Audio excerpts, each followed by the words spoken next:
sometimes we have to look at things from a different perspective in order to understand the changes we need to make for our deeper future.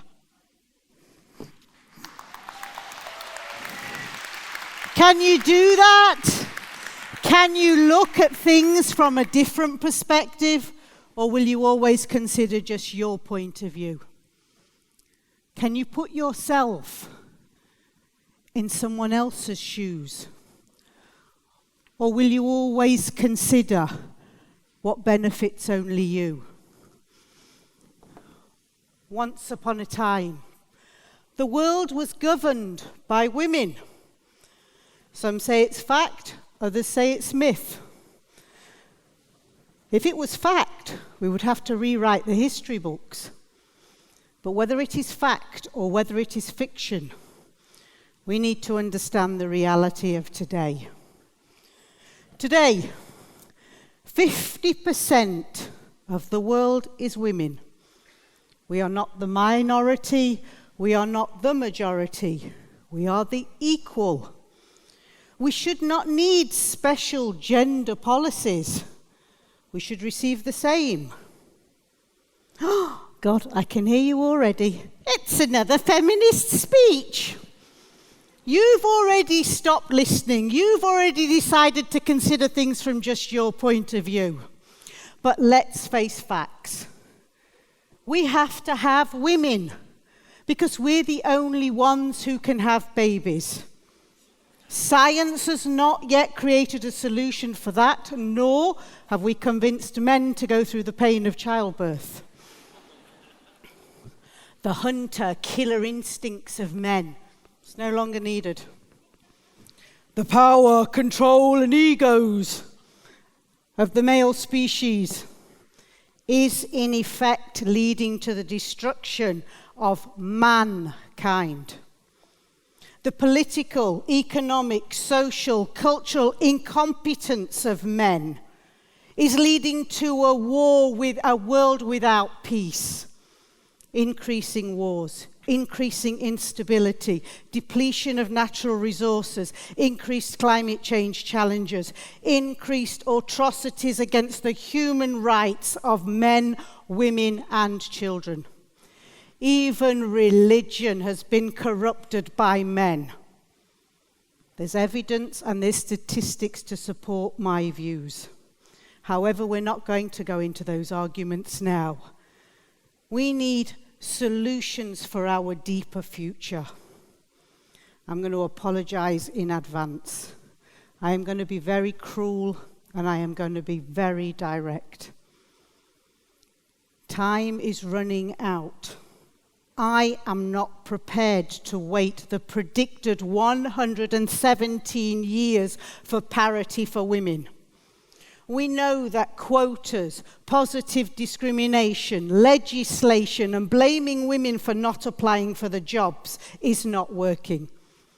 We need radical recommendations. So, as we have discussed, men have little or no use in our future world. We have enough technology and innovation to totally replace them. Come on. We can fill the sperm banks and women even have toys. Justifying the existence of men is becoming more and more difficult. So, you won't be laughing in a minute. So, in certain circumstances, women will be given the right to carry out selective abortions based on gender. They will have the right to terminate the male fetus.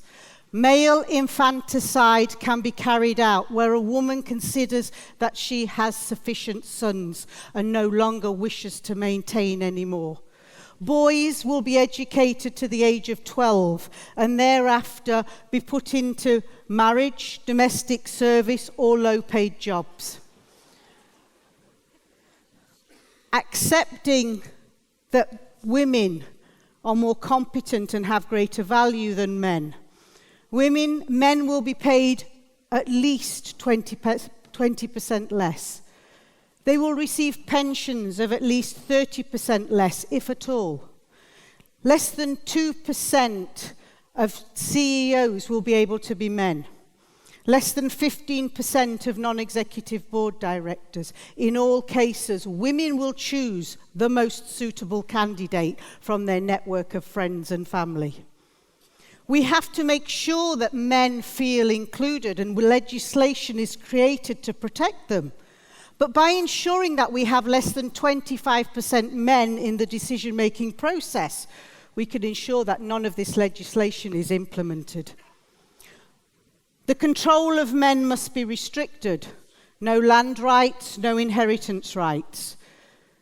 There will be no need for women to carry their husband's surname, nor for women to be faithful. However, in certain countries, adulterous men will be stoned to death or judged by a solely female court of law. Women will not be encouraged to beat their husbands in order to control them. However, if they do, few prosecutions will take place.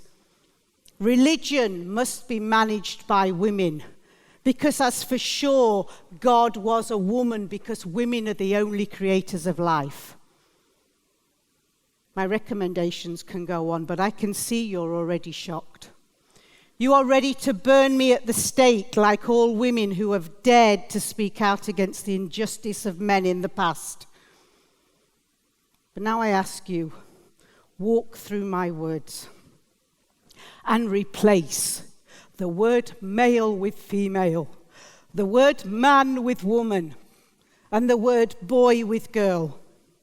And this is the reality that the majority of women live in today on this planet, to a greater or lesser extent.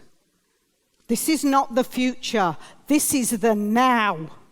This is not the equal, this is the unjust. And is it not fair that women can now turn the tables on the men? Can you see what happens when you turn sex on its head? Can you see what happens when you look at things from a different perspective? My perspective. I have no qualifications. I am not an academic. I got here today by attending the University of Life, a course on which I was beaten, raped, discriminated against in the workplace, socially and politically, just because I was born female, a label that has judged me incompetent throughout my life. And yet, despite that prejudice, I have retained my love, my respect, and my admiration for the majority of men around me.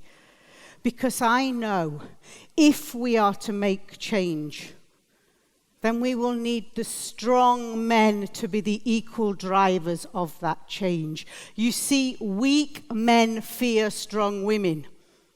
It shows in their insecurity and their inability to play the game fairly. They have to discriminate to win.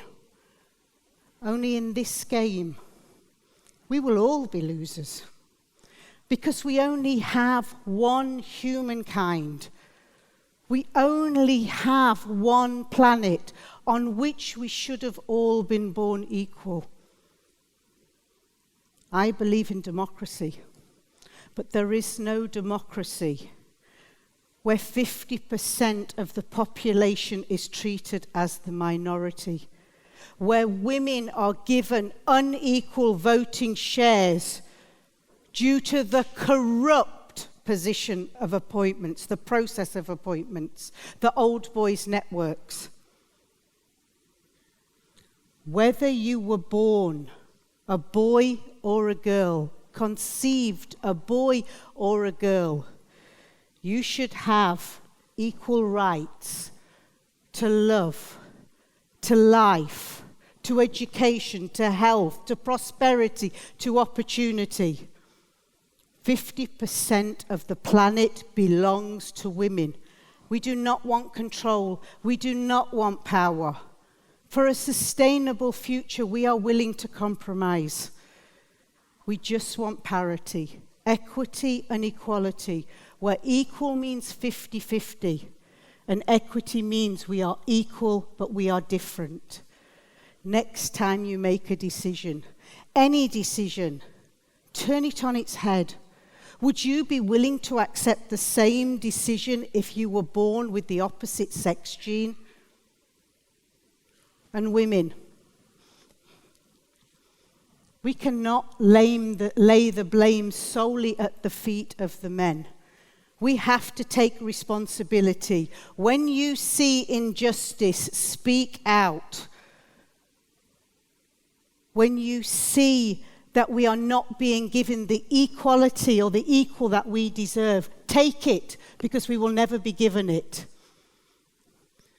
If we do not make change together as strong men and strong women, then I'm sorry. Time is running out. We will see the extinction of men. Gandhi said, "You must be the change you want to see." Madi says, "You must be the change you want to see. No excuses." Thank you.